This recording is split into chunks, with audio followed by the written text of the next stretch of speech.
Right, Jeffy? Yes, Stu. So if you like illegal immigration, here's the good news. We have Representative Gutierrez, who's telling us who to vote for now. To work with best in trying to forge some sort of bipartisan consensus. So there's a person in the audience who's asking him, okay, let's say a Republican is elected. Who's the best one you can work with on immigration? Well, we'd have to stay with the Bush family. I got to tell you, the first Bush, and the second actually, 2000 to 2008. Right. He tried. Yeah, he did. He tried really hard. He tried really hard. He sure did. And we fortunately shut him down before he could get comprehensive immigration reform. But you remember he was in Europe at the time, and he said, I'm going to come back, and we're going to get comprehensive immigration reform passed. See, this is a problem with comprehensive immigration reform. Once you say those words, that's code language. Yeah, for amnesty. Yeah. Now, Everybody I'm not knows saying that it is actually code language. I'm saying it reads as code language because I've always hated that's code language for grab your gun and shoot all the people that are different than you. Right. But that's what it means. It's not code language as much as that's the way conservatives translate that. Yes. Yes. Because and that's we are the way going to that need, is. we are going to need to reform our system. We need to enforce our laws, and that's reformation. But we are going to need to reform the system, make it easier for visas and everything else, and try to do the right things.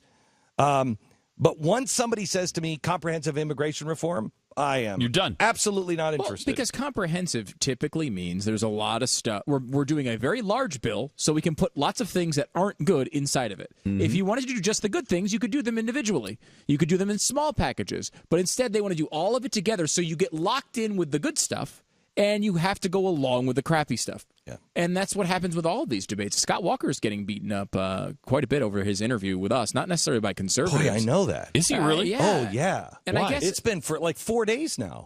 He was on with us Monday? Yeah, he was on with us Monday. Monday. Yeah. He is still being beat up. I saw another story this morning. Yeah. So for 4 days, he has been beaten up in the press because he said, I want to protect American jobs and American workers. What's wrong with that? That's being translated as, I want to restrict legal immigration. Now, that's not what he said. I didn't think he said that. Stop it. But again, code language. Yeah. What we have to do is start having conversations and saying, look, I say what I mean and mean what I say. I want immigration reform.